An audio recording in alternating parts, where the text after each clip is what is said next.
এখনকার মানুষ সত্য ঘটনার চাইতে গুজবটাকে বেশি বিশ্বাস করে। না জেনে না বুঝে কখনো কোনো প্রবাসীকে নিয়ে খারাপ মন্তব্য করে ফেসবুকে পোস্ট করবেন না।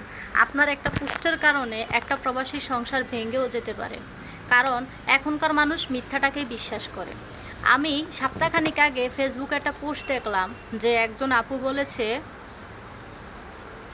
যে প্রবাসীদেরকে বিয়ে করার আগে ভেবে বিয়ে করবেন। একজন প্রবাসীকে বিয়ে করলে আপনি শারীরিক সুখও পাইবেন না, মানসিক সুখও পাইবেন না, তার মনে বিশ্বাসও গুছাইতে পারবেন না, পরিবারের কাছেও ভালো হইতে পারবেন না, শ্বশুর শাশুড়ির কাছেও ভালো হইতে পারবেন না, এরকম একটা কথা লিখে পোস্ট করেছে। এই পোস্টটার ভিতরে প্রায় লাইক এসেছে 17,000, কমেন্ট এসেছে প্রায় 5,000। অনেক মেয়েরা বলছে ঠিক বলছেন, আবার অনেক মেয়েরা বলছেন আপু আমার তো প্রবাসী ছেলের সাথে বিয়ে হওয়ার কথা, এখন কি করব।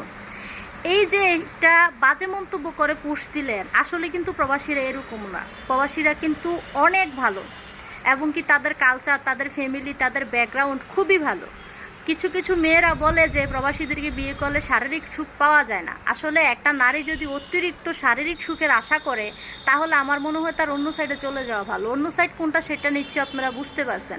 কারণ একটা মধ্যবিত্ত ফ্যামিলিতে হয়ে একটা ছেলে তার পরিবারের মুখে হাসি ফুটানোটা তার এত সহজ না। স্ত্রীকে গহনা দেওয়া, মাসে মাসে ভালো টাকা পয়সা দেওয়া, এগুলা কিন্তু মুখের কথা না। একটা টাকা ইনকাম করতে একটা পুরুষের শরীর দিয়ে এক ফোঁটা ঘাম ঝরে।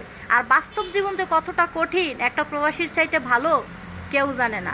একটা প্রবাসী চাইলে চরিত্র খারাপ করতে পারে, কিন্তু প্রবাসীদের চরিত্র কখনো খারাপ হয় না। তারা কিন্তু ধৈর্য ধরে কষ্ট করে, এবং কি জীবন রিস্ক নিয়ে তারা কাজ করে। আমরা যারা প্রবাসীর স্ত্রী বা প্রবাসীর বোন বা প্রবাসীর বাবা মা, আমরা মনে করি যে বিদেশে টাকা জানি ইনকাম করতে কতটা সহজ, কিন্তু একটা প্রবাসী জানে যে বিদেশে টাকা ইনকাম করাটা কতটা কঠিন। একটা ভালো নারী, তার স্বামী যদি 5 বছর 3 বছরও যদি বিদেশ থাকে, সে কিন্তু ধৈর্য ধরে থাকতে পারে। আসলে শারীরিক চাহিদাটাকে আপনি যখন আপনার মস্তিষ্কের ভিতরে বেশি আনবেন, ওইটা নিয়ে বেশি ভাববেন, তখন আপনি একটা পজিটিভ মাইন্ডের লুক হইলেও আপনি নেগেটিভ মাইন্ডে যাইতে আপনার বেশিক্ষণ সময় লাগবে না।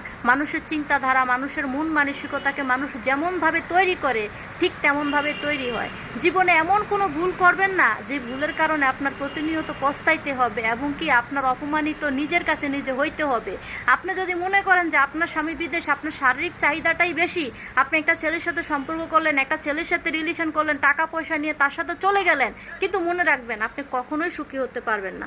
আপনার জীবনে আজ হোক বা কাল হোক দুঃখ কষ্ট আসবেই। কারণ একটা প্রবাসী কতটা কষ্ট করে 2 টাকা জমা করতে পারে, একটা প্রবাসীর চাইতে ভালো কিন্তু কেউ জানে না। একটা প্রবাসী দিনরাত পরিশ্রম করেও যখন বাড়ি থেকে কল আসে, তখন বলে যে হ্যাঁ আমি ভালো আছি, আমার তো কোনো কিছু হয় না। তাই বলছি, প্রতিটা মানুষকে না জেনে না বুঝে কখনো প্রবাসীদেরকে নিয়ে খারাপ মন্তব্য করবেন না। আপনার একটা মন্তব্যের কারণে একটা মানুষের সংসার ধ্বংসও হয়ে যেতে পারে।